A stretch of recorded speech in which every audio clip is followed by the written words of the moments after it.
The refs tried their best to get the Aces back in the game in the third quarter, but I'm not going to just tell you about it. I'm going to show you exactly what went down. New footage just surfaced exposing WNBA referees making calls that will blow your mind. The Indiana Fever versus Las Vegas Aces game had some truly questionable moments that got Stephanie White so fired up she earned a technical foul. One specific call in particular has fans demanding investigations into referee bias. The proof is right there on camera. After seeing this footage, do you think WNBA referees have an agenda against certain teams, or is it just incompetence at the highest level? Let me break down what happened in that Fever versus Aces matchup, because the officiating was so bad it made people wonder if these referees even know the rules. We're talking about calls so obvious that even casual fans watching at home were yelling at their TVs. The key play involves A'ja Wilson going completely over Sophie Cunningham's back for a rebound. Not sort of over her back, not maybe, but totally and obviously over. Wilson's arm was literally draped across Cunningham's shoulders like they were posing for a holiday photo. Yet, somehow the referees called it a jump ball. Let's talk about what really happened. Cunningham positioned herself perfectly for the rebound, had the inside spot, ready to secure the ball. Then Wilson comes flying in from behind and just climbs on her like she's a jungle gym. In any other basketball league in America, that's an obvious over-the-back foul. But in the WNBA, apparently it's a jump ball. The referee was standing right there with a perfect view. No obstructions, no excuses. Wilson's body language after the play even suggested she knew she fouled Cunningham. Somehow, the referee decided that two players fighting for a rebound while one is clearly committing a foul equals a jump ball. Stephanie White lost her mind over this call, and honestly, who could blame her? As a coach, you teach your team to play basketball within the rules, emphasizing proper rebounding techniques, positioning, and fundamentals. Then you watch the opposing team break all those rules and get rewarded by the officials. The technical foul White got late in the game was a boiling over moment of frustration. The players seemed fired up too, enjoying the moment a little bit. Caitlin Clark even said she got White through that, calling it a bonus. The technical foul White received arguing this call was completely predictable. Any coach worth their salary would have reacted the same way witnessing such an obvious missed call. The fact that Clark gave her coach a round of applause from the bench shows even the players recognized how bad that call was. But here's the frustrating part. This isn't an isolated incident. Fever fans have been documenting questionable calls all season long, and a troubling pattern has emerged that's hard to ignore. It's starting to look less like incompetence and more like something else entirely. This game was a complete massacre. The Fever destroyed the Aces 81-54, holding them to just 26% shooting. But even in a blowout, the refs found ways to make questionable calls favoring Las Vegas. When you're getting blown out by 27 points and the refs are still trying to help you, that tells you everything about the officiating situation. The third quarter was particularly egregious. The Fever came out of halftime with a 22-point lead, and suddenly phantom fouls were called left and right against them. It seemed like the refs decided the game was getting too one-sided and needed some drama manufactured. Wilson went to the free throw line 13 times during the game. That's 13. For a 6'4" player who's one of the strongest in the league, that's an absurd number of free throws. Meanwhile, players like Caitlin Clark get hacked all the time but can't buy a foul call. The stark contrast in how different players are officiated is undeniable. Wilson barely gets touched and racks up free throws, while Clark is grabbed, pushed, and knocked around with no whistles. That's not consistent officiating. That's preferential treatment. Let's talk about the missed shots the Aces kept taking all night. These weren't contested threes from the logo. We're talking wide-open layups, uncontested jump shots, and point-blank attempts that didn't even hit the rim. Yet when Clark misses a contested three from 35 feet with a defender draped all over her, that's the one criticized. The double standard is infuriating. Wilson airballed multiple layups during the game, but you won't see those misses highlighted thousands of times on social media. She had several uncontested shots inside the paint that she completely whiffed on, but those don't fit the narrative that certain players are perfect. Aaliyah Boston dominated A'ja Wilson throughout the game, with plays where she had Wilson falling backward, finding Natasha Howard down low for easy buckets. Boston finished with 20 points and 7 rebounds. She made moves that had Wilson stumbling backward, finishing through contact, and proving why she's one of the league's most improved players. Yet, because Wilson is the established star, she gets the benefit of every close call. Boston lifting Wilson off the floor on one play was a thing of beauty, using strength and positioning to completely neutralize one of the best post players in the game.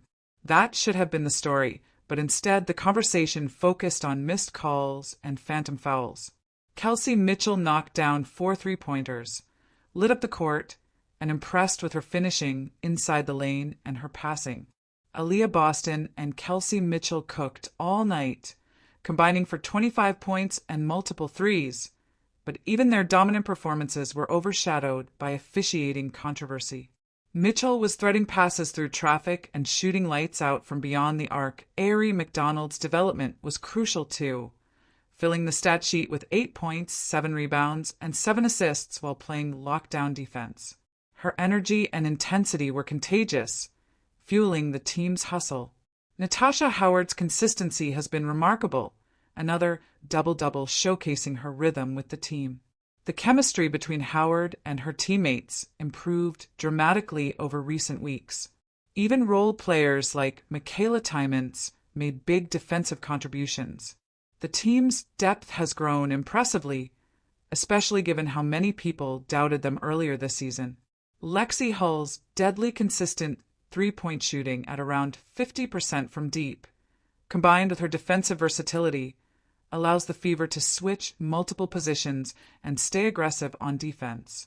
Sophie Cunningham's steal and finish was a perfect example of the energy this team brings every night. The bench erupted in celebration, and Clark was laughing and encouraging from the sideline. Sydney Carlson playing against her former team added motivation, making sure to make the most of every opportunity. The bench celebrations throughout the game showed how connected this team has become. When your injured star player is the loudest cheerleader on the sideline, that speaks volumes about the culture and chemistry built.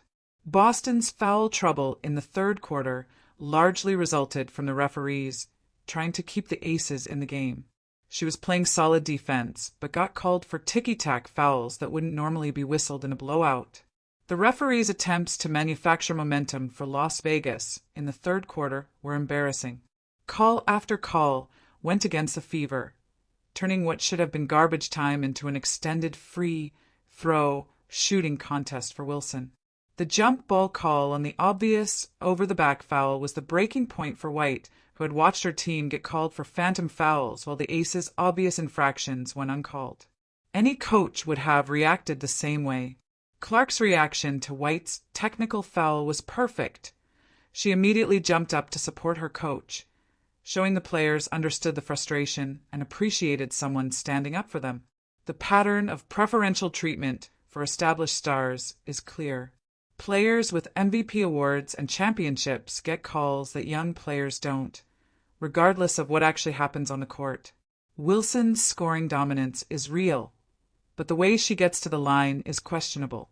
Getting 13 free throw attempts in a game where you're getting blown out suggests referees are working overtime to grant those opportunities.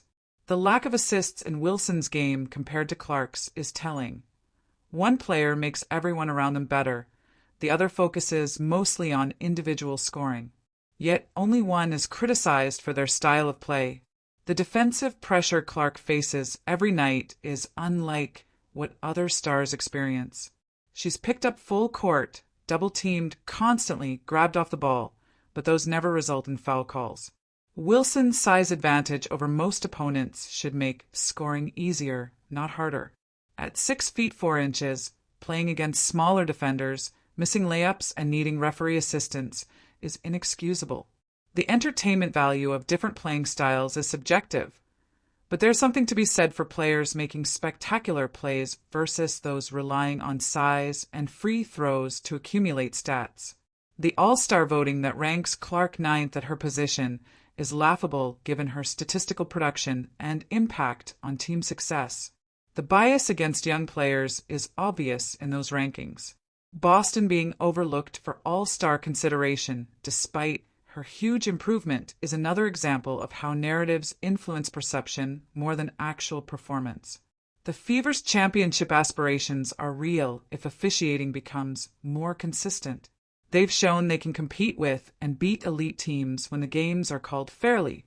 The growth in chemistry and confidence has been remarkable, going from struggling to close games to blowing out championship contenders in weeks. Their defensive identity is championship caliber, holding the Aces to 54 points and 26% shooting proves they can compete with anyone in the league. The offensive balance with multiple contributors makes them dangerous. It's not just a Clark show anymore. They have depth and multiple scoring threats. Coaching development under White has been excellent. Defensive schemes, player rotations, and in-game adjustments have all improved dramatically. The home court advantage at Gainbridge Fieldhouse is real. The crowd energy and fan support create an atmosphere visiting teams struggle with. The mental toughness to bounce back from early season struggles is impressive. They could have folded under pressure, but used it as motivation. Contributions from unexpected players show the organization's development strength. Players previously not in the regular rotation now make meaningful contributions. The pace and style favoring the Fever's strengths have been perfected over the season. They know how to dictate tempo and force opponents out of comfort zones.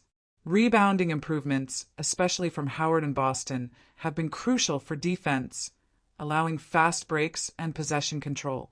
Consistent three-point shooting from multiple players stretches defenses and opens driving lanes. Respecting shooters at every position opens up the offense. Ball movement and unselfishness have developed beautifully. Players make extra passes and find the best shots instead of forcing individual attempts. Transition offense has become a weapon, converting turnovers into easy points. Fourth quarter execution issues from earlier in the season have been solved. The team now closes games and maintains leads when it matters most. This footage proves WNBA officiating needs serious reform before playoffs. The evidence is clear and fans deserve better than obvious missed calls deciding games. What's your take on this controversy? Drop your thoughts in the comments. Hit that like button if this fired you up, and subscribe for more WNBA truth and Hollywood buzzing.